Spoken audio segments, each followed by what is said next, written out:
morning guys, good morning. Ang dakilang OFW. Welcome back to my channel. February 1st, first snow din. Puti naman yung aming paligid. Mga ganitong panahon, takaw aksidente kasi madulas yung daan. Ito, tingnan niyo yung paligid, namuti na naman oh. Pupunta muna ako sa aking tropa.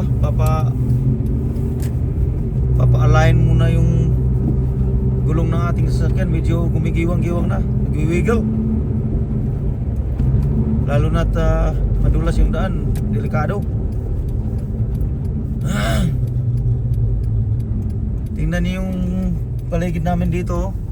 Pati mga kahoy, mga dahon niya, puro snow na rin oh.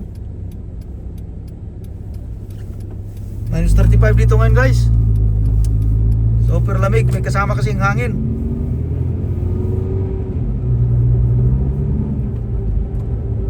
Kaya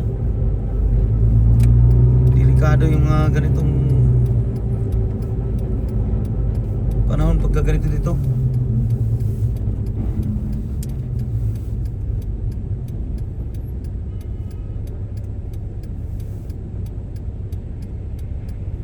Yan o.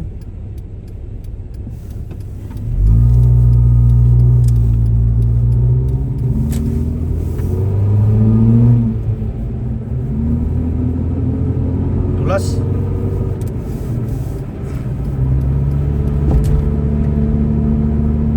Makikita ninyo dito na yun sa Calgary. Hindi katulad sa Pilipinas na sobrang traffic dito. Maluwag pa rin sa dito. Mga kalsada, walang traffic, walang ano dito, bihirang-bihira lang yung mag bumper to bumper. Sa highway lang pag may aksidente.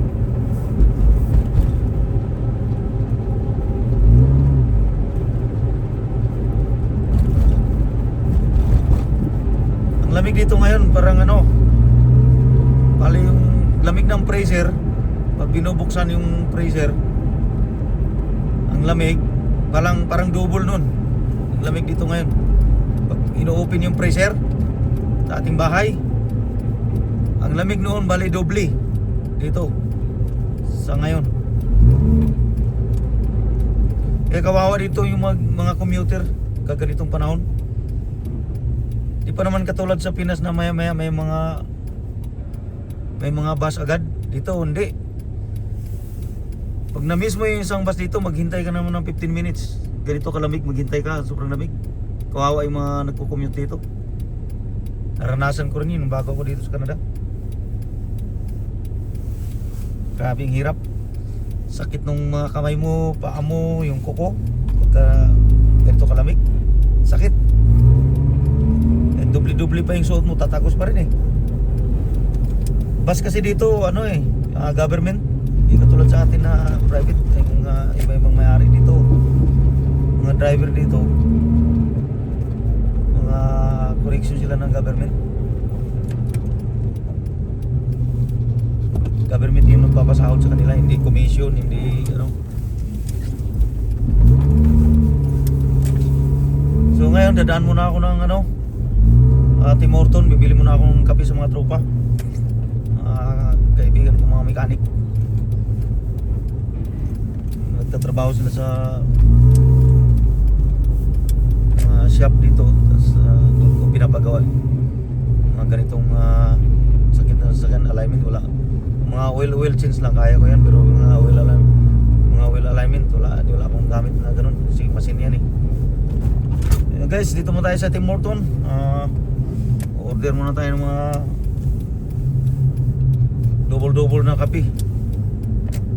Yan o, nakapila o. Dito dito ang negosyong kape. Mabinta kasi malamig eh. At saka mga sabaw, yung mga ano dito, Japanese restaurant at saka Vietnamese, yung mabinta sa kanila Yung soup nila yung mabinta rito eh.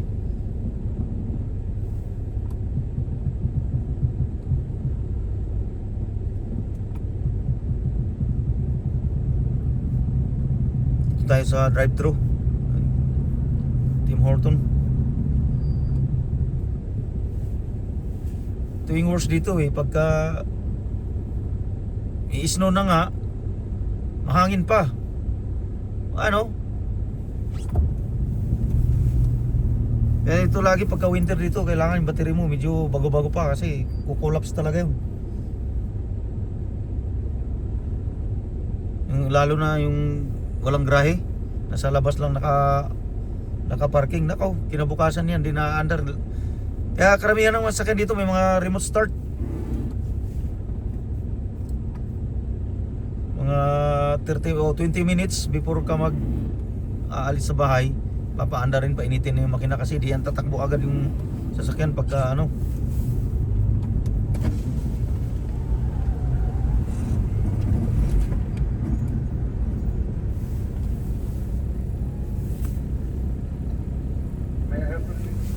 Can I get 5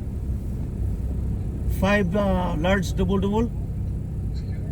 5 large double.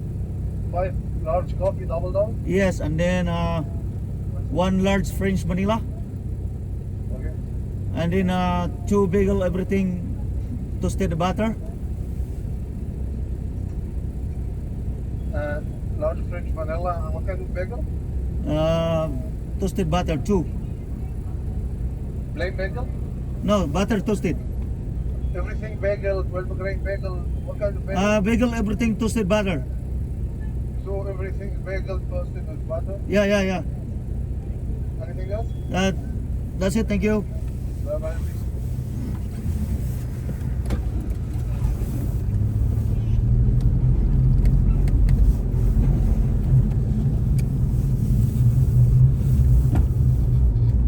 Toasted butter pala. Everything pala. Marami palang klaseng bagel. May gulay. English pa natin, ano? English sa Kalabaw. Hindi masyadong maiintindihan.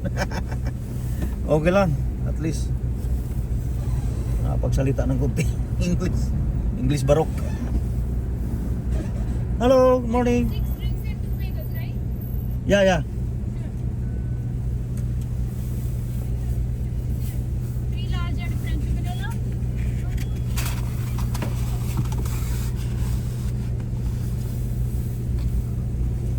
Thank you. Medium first. Thank you. Thank you.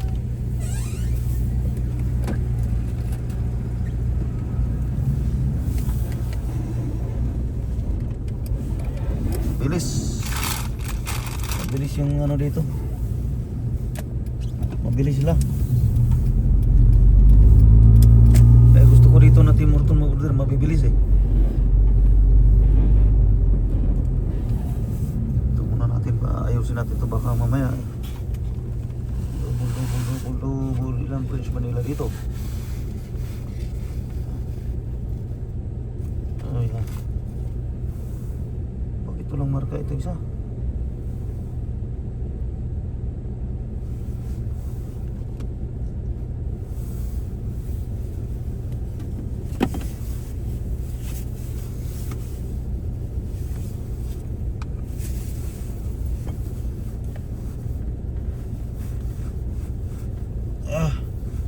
Kape muna tayo.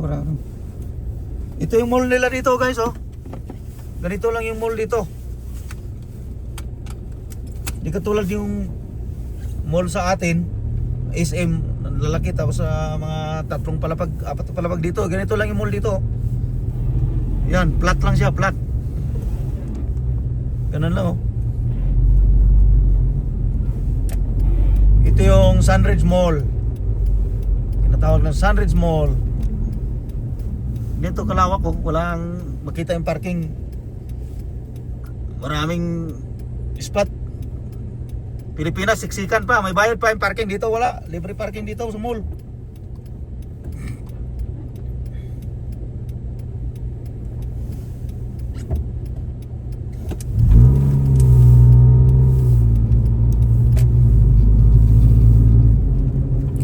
parking sa Pilipinas dito, libre. Libre parking dito.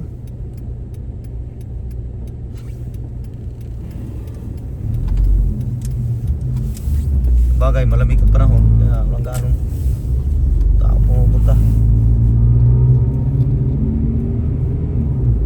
Kahit na hindi ganito kasama yung panahon, marami pa rin ano eh, parking na mapaparkingan pag ano. Kasi maluwag kasi dito.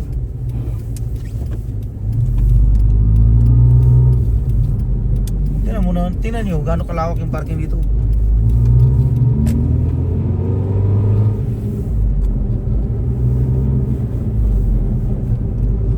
May kulay, dalaan lang, dulas. Ganda ng mga kahoy oh. Wala kang makikitang green na dahon, puro puti. Karamihan ng mga kahoy dito, mga pine tree. Kasi yun ang ano eh, yun ang mga matibay sa lamig. Kahit na gaano pa ka lamig, buhay yung mga kahoy na yan. Pine tree at saka mga maple leaf. Yan o, yung mall oh. Ganyan lang kasimple ang mall dito. Tapos ito naman dito sa kaliwa ko, sinihan.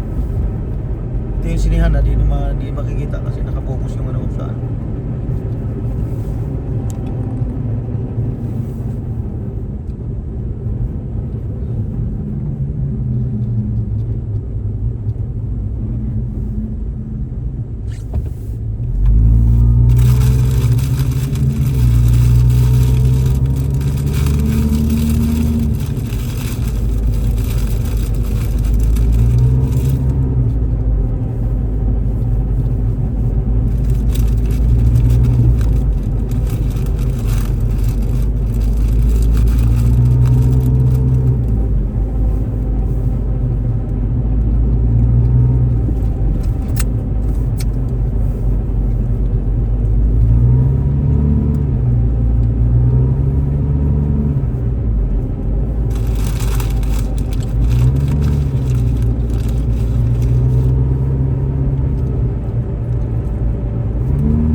Daan lang guys.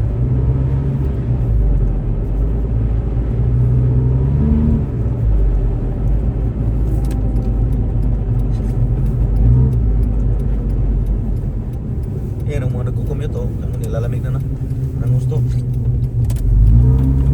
Hintay ng bus, ang tagal. Ayan bus oh.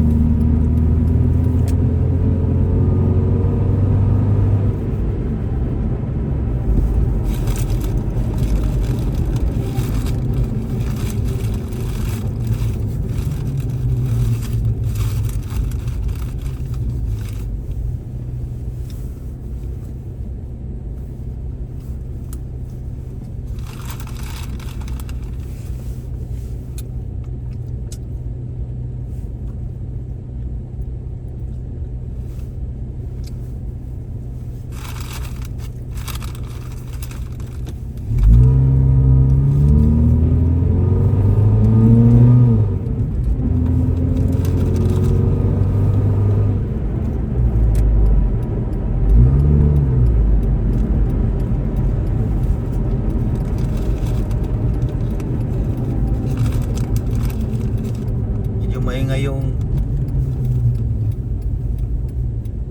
exhaust ko. Maingay yung tambutso ko kasi tinanggal ko ma-plate ng straight pipe ko eh. Medyo maingay.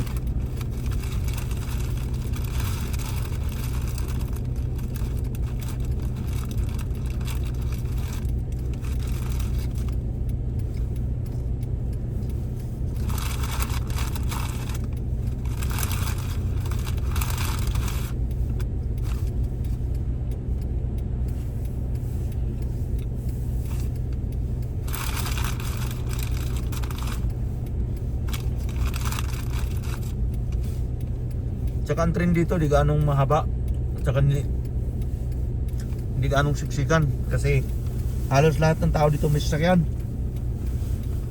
Kaya bihira yung nagtitrain, bihira yung mga pasahero.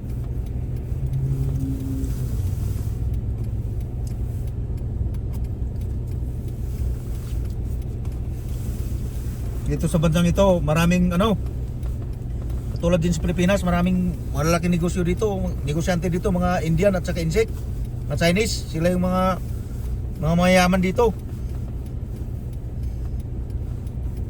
Tulad nung may-ari ng Toyota na pinapartayman ko, kung saan ako na nagkaroon ng papel, yung nag-sponsor sa akin. May-ari nun Indian. Yaman-yaman na. Sila may mayaman dito eh.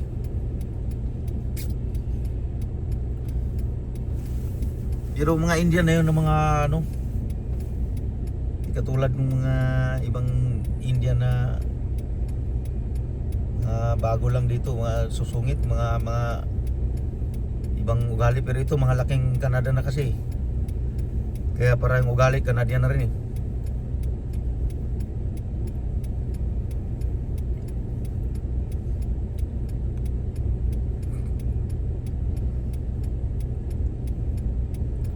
Ito dadaan yung train oh. Ayun oh, ganun yung train dito oh. Ayun oh, walang laman. Ganun lang siya kaiksi.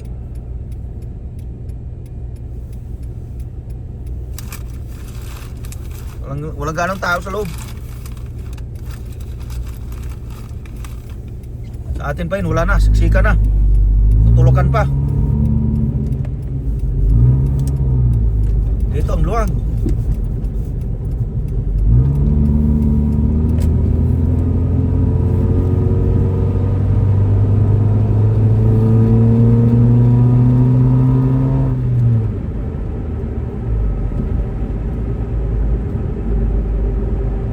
Mapapansin niyo yung kalsada guys, birang-bira lang yung sasakyan.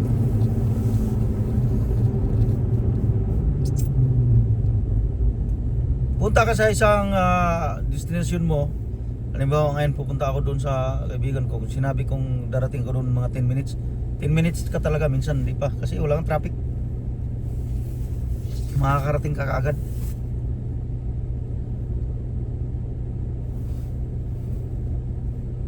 Saka ang kalsada dito malalaki.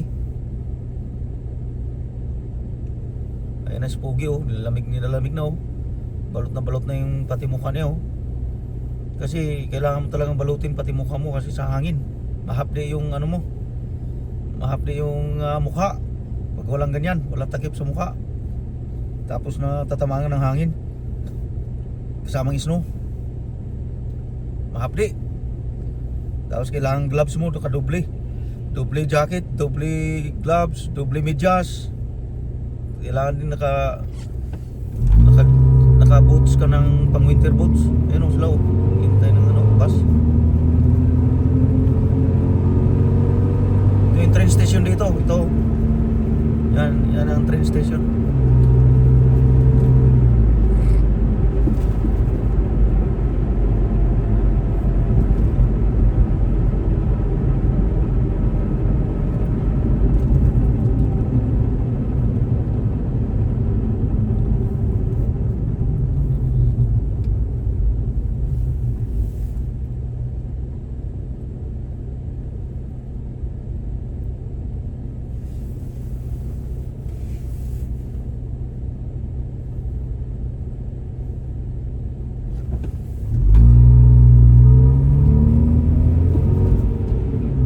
Sasakyan dito mayroong tinatawag nilang black heater. Ina-plug in yan pagka gabi para umiinit yung engine. Hindi yung mga langis hindi siya lalapot kasi yun ang purpose ng black heater. Magsisirculate niya yung langis kasi pagka wala yan yung langis lalapot. Di pwedeng patakbuhin agad yung makina na yung sasakyan na malamig pa kasi baka maputol yung timing belt saka yung sa tensioner belt. Saka yung preno nagpo-frozen yun, di gaanong kakapit. Hirap na hirap yung sasakyan tumakbo pagka hindi pa nagwa-warm, patakbuhin agad.